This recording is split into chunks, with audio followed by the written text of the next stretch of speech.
मेरे सभी मदरसा आधुनिकरण शिक्षक साथियों को मेरा नमस्कार।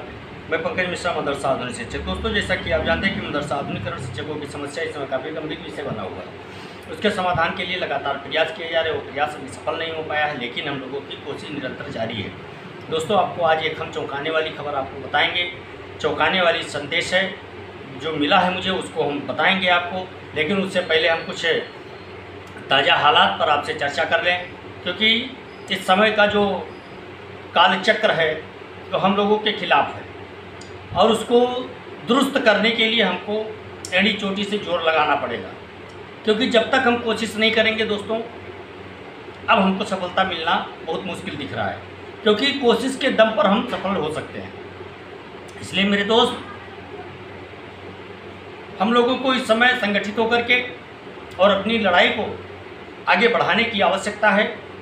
कुछ लोगों ने इस योजना को एकदम पाताल लोक में भेज दिया है।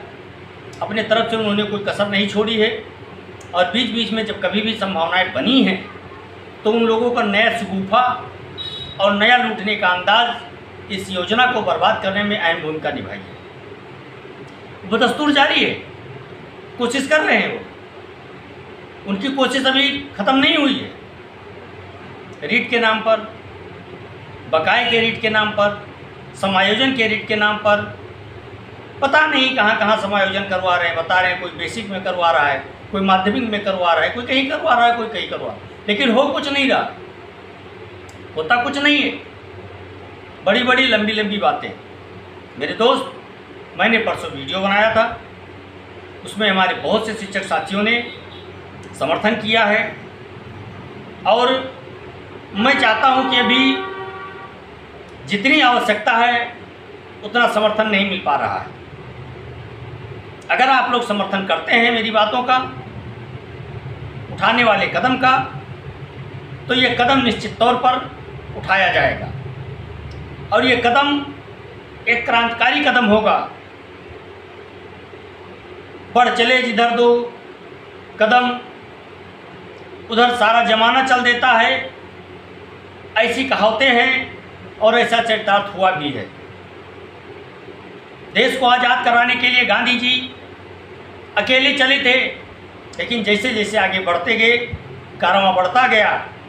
कुछ नरम दल, कुछ गरम दल के लोगों ने मिल करके और देश को आज़ाद करा दिया। मेरे दोस्त, आंदोलनों से अच्छी सरकारों को गिरते हुए देखा गया है, अच्छे लोगों को हिलते हुए देखा गया है, अच्छे ताकतवर नेताओं को नतमस्तक होते हुए देखा गया है। लेकिन ये आंदोलन हमारा जो है ये संवैधानिक दायरे में होने वाला है और इसमें आप सभी लोगों के भले के लिए आंदोलन होगा और ये आंदोलन मदरसा आधुनिकरण शिक्षक को बचाने के, उनके परिवार को बचाने के लिए ये आंदोलन की तैयारी की जा रही है। मेरे दोस्त, केवल हमको अपनी मांग उठानी है, अपना हिस्सा मांगना है, अपना मेहनताना लेना है। ना कि मुझे सरकार गिरानी है, ना सरकार बनानी है, ना हमको किसी को गाली देना है, ना हमारी किसी से ईर्ष्या है, ना हमारी किसी से दुश्मनी है। हम अपनी मांग के लिए एक आंदोलन का ऐलान करने वाले हैं और वो आंदोलन संवैधानिक दायरे में ही होगा, क्योंकि हम एक शिक्षक हैं, हमारी एक मर्यादा है। उस मर्यादा का उल्लंघन हम नहीं कर सकते, क्योंकि हम लोगों को देख करके बहुत सारे लोग आगे बढ़ते हैं। तो मेरे दोस्त, मेरे कहने का तात्पर्य है कि स्कीम को बचाने के लिए, आधुनिकरण शिक्षकों को समायोजन के लिए, उनके बकाये को लेने के लिए हमको एक बार पुनः कमर कस के मैदान में उतरना होगा। तभी जाकर के हम लोगों को कोई सफलता मिल सकती है और ये तभी संभव हो सकता है जब समस्त 22,000 मदरसा आधुनिकरण शिक्षक एक सुर में आवाज़ उठाएगा।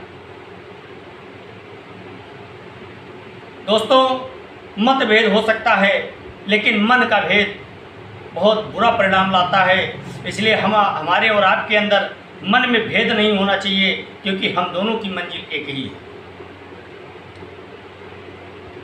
कुछ लोग इस स्कीम को राजनीतिक अखाड़ा जरूर बना दिए, जिसके वजह से आज तक हम लोग झेलते आए हैं।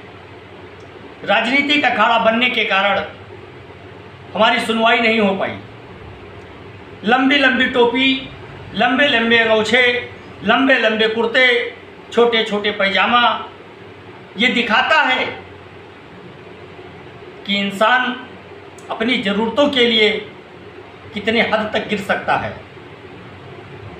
अपना तो भला उन लोगों ने कर लिया मेरे दोस्त, लेकिन रह गए ये आधुनिकीकरण शिक्षक। लेकिन मैं अपने उन सभी शिक्षक साथियों को बताना चाहता हूँ, आपको कोई ऐसा कदम नहीं उठाना है जिससे आपके समाज को, आपके परिवार को, आपके विभाग को और आपके इस देश को कोई क्षति हो।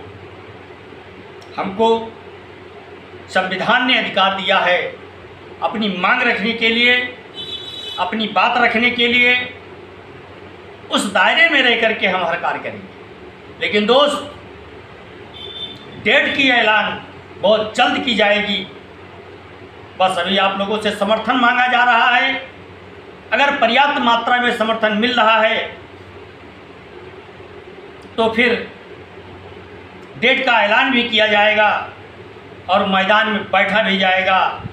लेकिन अगर पर्याप्त समर्थन नहीं मिलता है मेरे दोस्त, तो आप अपने रास्ते पर, हम लोग अपने रास्ते पर वहीं से टाटा बाय बाय हो जाएगा। क्योंकि इसके बाद में फिर मदरसा आधुनिकीकरण शिक्षकों के लिए कोई आंदोलन नहीं होगा। ये मैं दावे के साथ कह सकता हूँ, ये आखिरी आंदोलन होगा और इसमें आप लोगों की अपार संख्या चाहिए। जितनी संख्या में हम हैं उतनी संख्या दिखनी चाहिए। अगर उतनी संख्या नहीं दिखती है तो फिर आंदोलन करने का कोई मतलब नहीं रहता मेरे भाई। आप देखे होंगे अभी 1 सप्ताह का समय भी नहीं हुआ है बराबर। 1 सप्ताह में ऐसे आउटसोर्सिंग संविदा कर्मी, इन सभी लोगों को सरकार ने प्रत्यक्ष अप्रत्यक्ष रूप से कुछ ना कुछ बेनिफिट जरूर दिया है मेरे दोस्त।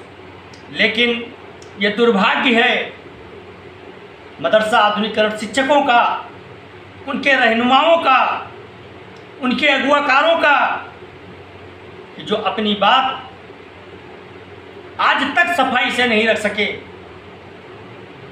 हम दौड़ते रहे उनके पास, जो हमारे लिए सदन में एक शब्द नहीं बोले, हमारा जिक्र तक नहीं किया।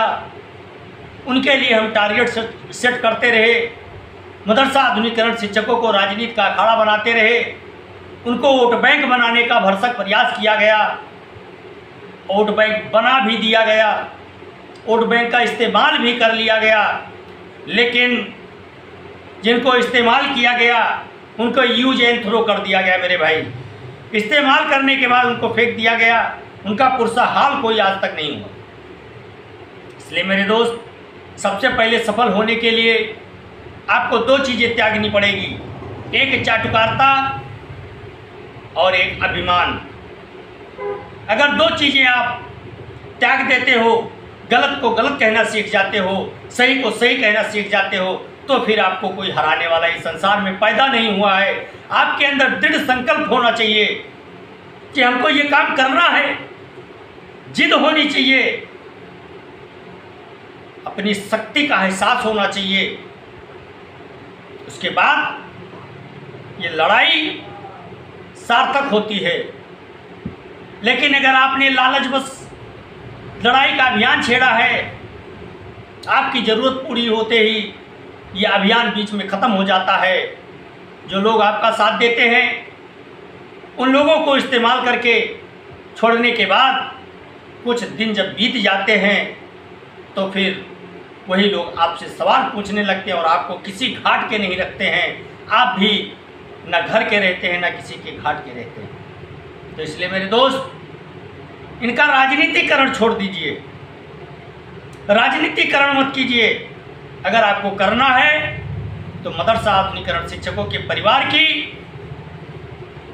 दुखों के आंसू पोंछने की आवश्यकता है। उनका दर्द बांटने की आवश्यकता है, उनके लिए आगे बढ़कर आवाज़ बुलंद करने की आवश्यकता है। और ये आवाज़ तभी बुलंद हो सकती है जब आप सत्ता पक्ष या विपक्ष की चाटुकारिता नहीं करोगे।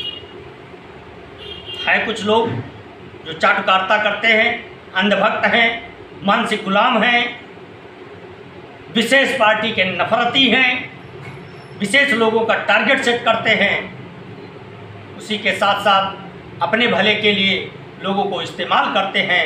उन लोगों का क्या हाल है इस समय आप खुद देख सकते हैं। अगर नहीं है तो कुछ दिन के बाद हो जाएगा। मेरे दोस्त, आपसे मैं निवेदन करूंगा कि आप लोग वोट बैंक ना बन करके आधुनिकीकरण शिक्षकों के आंदोलन का साथ दें, संख्या दिखाएं, मजबूती के साथ लड़ें, आपको सफलता निश्चित मिलेगी। ये आपका छोटा भाई पंकज मिश्रा आपसे वादा करता है मेरे भाई। आज के लिए बस इतना ही। नमस्कार, जय हिंद, जय भारत, भारत माता की जय।